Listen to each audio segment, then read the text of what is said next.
With 12 wins coming by way of knockout, introducing David Tacubayo Murillo.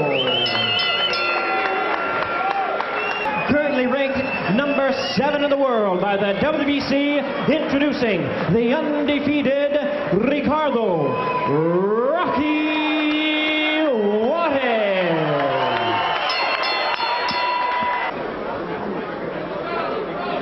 Going just over the featherweight limit here, 127.5. Just a pound and a half over the featherweight limit, but he's always I've always seen him as being a bit fleshy, and as you can see, he's about 5'3", Juarez. Very popular fighter. Decent puncher as well. 13 of his 17 victims beaten inside. Decent record also. Oh, goodness me! What a combination that was there from Juarez. And it's all over with less than a minute on the clock. Stopped in 8 rounds by Hector Marquez. And last time out in 7 rounds by the same man. And here it is. Look at that lovely left hook. Fantastic. Well, I actually thought it was a combination that did it, but it wasn't. It was a single punch. I thought he landed a short clipping right first. But obviously not. What a cracking finish. Whew. Let me tell you, that first left hook hurt Griffin. And so does the second one. And Mercanti calls it a knockdown. 50 seconds to go in round number 1. Huge round for Roy Jones so far. Well, Roy Jones is playing the feinting game, and Griffin is benefiting by it. Whoa, what a left hook. What a left hook. Second knockdown of the round. That was a leaping left hook, and Griffin may not survive it. He's got trouble. 9. And that's that. In a sense, but wow, he came right out to meet him halfway across the ring, and let's just hang on a moment here. I talked about the right hand. There it is. He's got it. Here's the mouthpiece flying out. This is not going to last more than just a few seconds. Fuentes is helpless, and it is over in a matter of seconds. Well, I don't have to go back to the keys to victory because I just said it. It's the right hand. That's what Freddie. Oh yeah. What did I say about setting up the right hand? He didn't even bother. He just threw it. Interesting. He literally raced from his corner with the right hand poised and ready to fire, and a series of them. There goes the mouthpiece, and that was it, as he had to be captured by the right.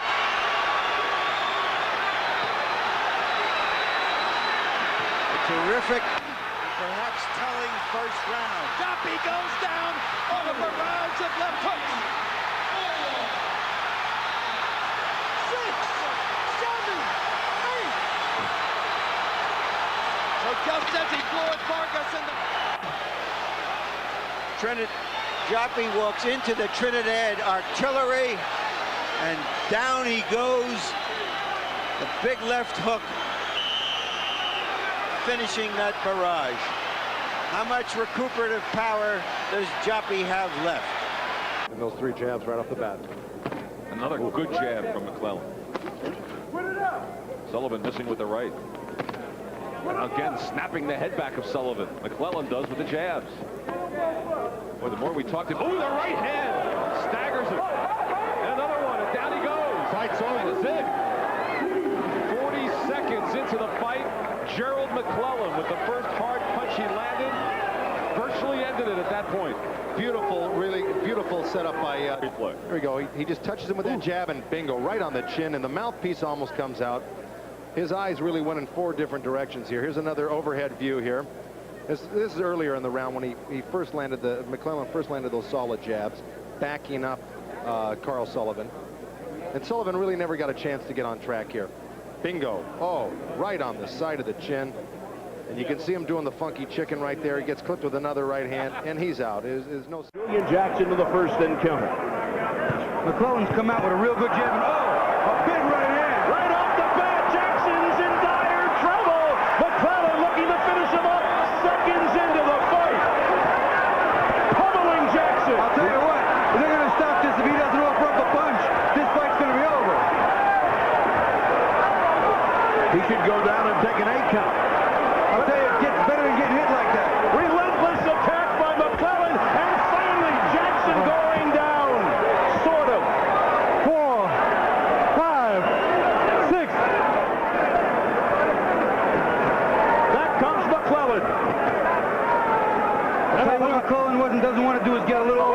sloppy because Jackson can punch. And down goes Jackson for the second time.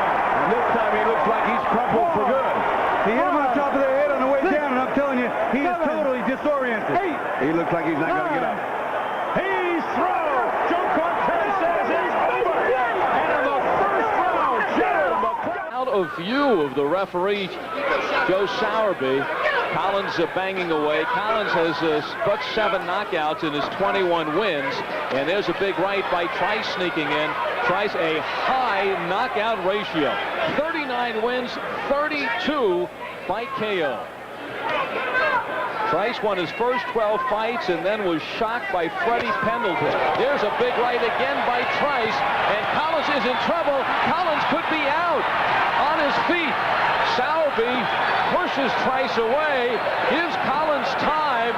This fight has not been stopped, although the corner now coming in and saying, who we've seen before, very lenient, was ready to ask Collins if he wanted to continue, and it was the big right that started it.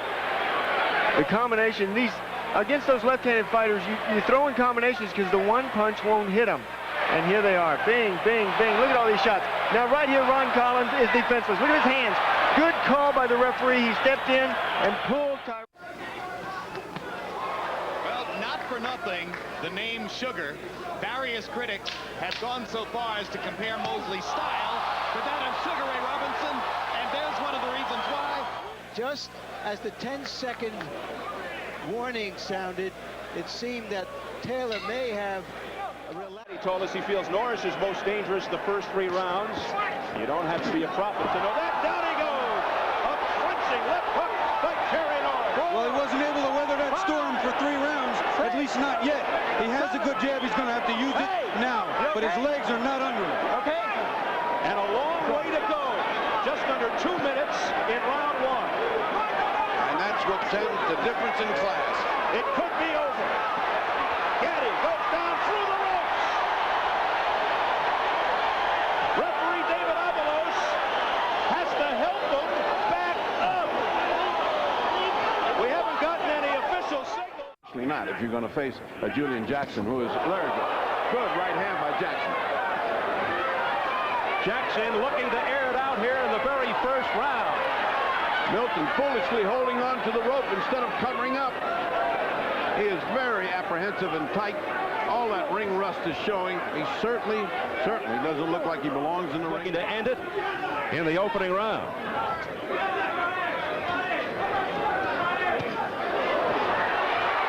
And down goes Milton. He does not look like he is going to get up. He looks like he's part of the fixture. He's part of the canvas. The magician is down for the count. And it is all over in round 9. You see how solid it landed, and how this guy's just so tight. He's just not loose and limber. He doesn't go with a punch. It's just like hitting a bag. Look at that, boom.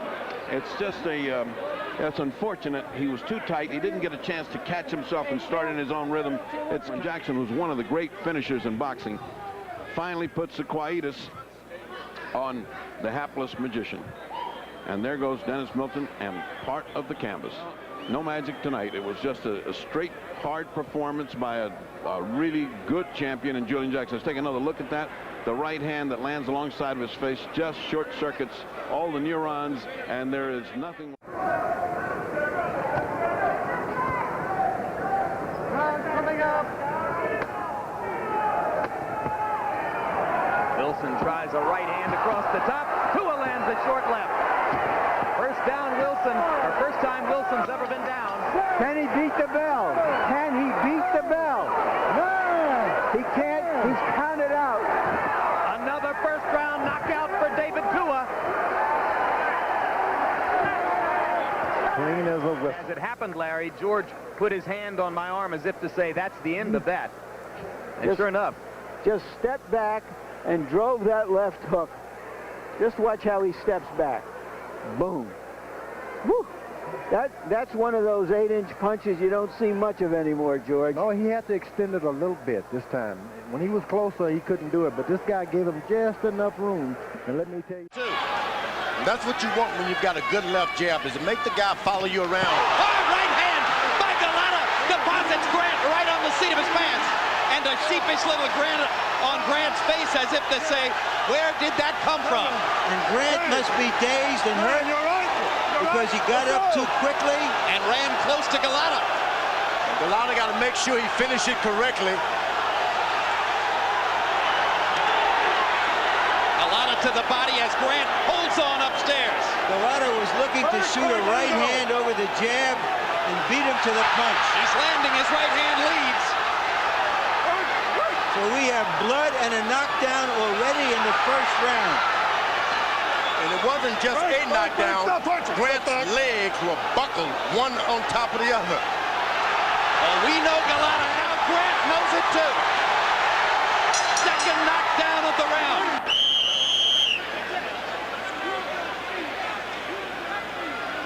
I said earlier. North to dance and box and use his skills as much as he can.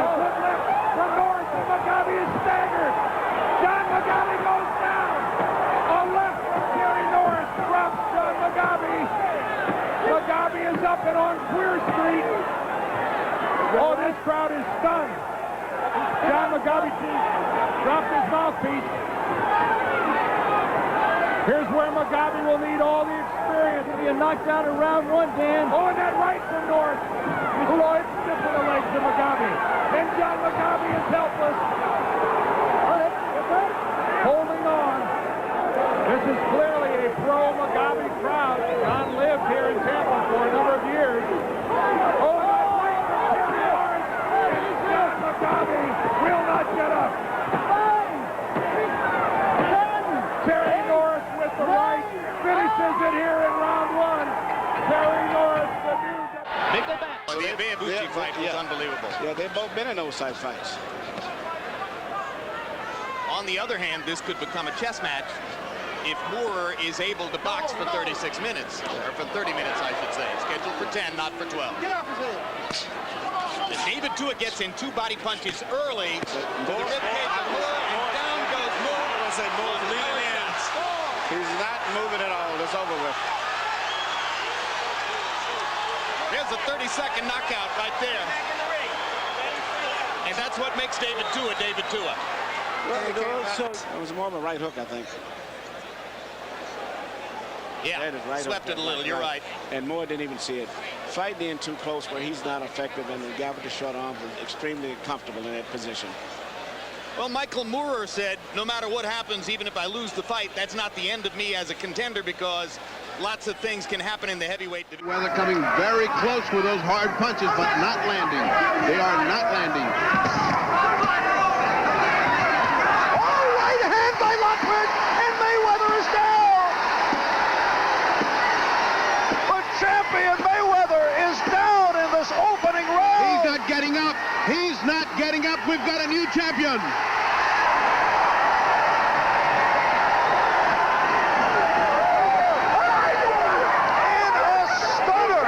Stunner. And you can see it was a one punch. It was a one-punch affair. It was that right hand that came over the top. You can see when he goes down that he has no reflexes. He cannot get up. Rocky's waited a long time, and he's finally got it. Let's take another look at this perfect punch. Happens once in a career, maybe for the title, and here it comes. A right hand right on the button. Can't get better. Roger Mayweather suffering his first defeat as a... The bat, Julian Jackson with a left hook and comes forward. 2 hard hammering shots just landed like if there was no defense there.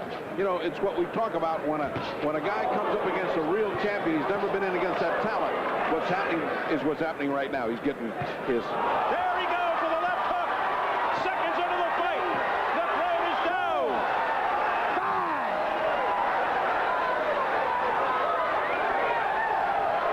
5. Jackson's in the wrong neutral corner. He's ushered over by Mills Lane. 6. So that's a break for the Grove. I don't know if that's a break. You have to be philosophical about it. If that's a break, guys, he's got to fight. Now, let's take a look. Now, just watch how fast his reflexes are. Right there. Look at where the Negrones hand is way down. A champion like Julian Jackson will pick you apart. I mean, he's bad enough not to keep your gloves up, but to have him down by your waist is an indication of his inexperience. Now, if Julian Jackson can only get a better sense of direction after he knocks somebody down, he'll be right up there. If I was as confident as he is that he can knock a guy out, when I was with him at breakfast, he says it won't go one, and I said I believe it, and here we are. As I repeat. Well, those 38 years may come into play in a hurry at 227 pounds. Here. Oh, big right hand. If he gets up, I'll be the most surprised person in the Coliseum. This fight should be over. Al Munoz should stop this fight. He is got to his feet, but he stopped the fight. Another first-round knockout for Tommy the Duke Morrison. Still knockdown. Overhand right. There it is. He heads through the rope, smashes the computer, and luckily does not get injured. From yet another angle, it will look just as bad for Harry Terrell. And, you know, the thing is, that wild overhand right, and you can see down in the lower part of the corner, Logan Hobson, a punch. Round one is about to begin. The referee is Joe Cortez. In New York State, scoring is done by 3 judges. The referee does not score, scoring on the round system, supplemental 4-point scoring system if the rounds wind up even, and the 3 knockdown rule is in effect. Tyson comes out slugging. He comes out smoking like Marvis's father, Joe. Marvis must move or we're going to be out of here very, very quickly. Uppercut, and Marvis is hurt. Frazier is down. Joe Cortez moves in to have a look, and he's going to stop the fight. It did not last 20 seconds. Tyson goes over to take a look at Marvis Frazier, obviously quite concerned. A terrific uppercut. The same punch with which Tyson knocked out Jesse Ferguson the first time you saw him here on ABC Sports. Watch the uppercut, the right uppercut. We're going to show it to you in just a moment. Right now, there is Jim Jacobs, yes. Co-manager Mike Tyson talking to him. 30-second knockout sensation. Watch the right hand of Mike Tyson. Marvis in the corner and trapped. There it was. Just clipped him right on the chin. The left was unnecessary. Marvis is badly hurt at this point. Uppercut again. And there, Marvis is out on his feet. Everything after this is just incidental. The Frazier camp had...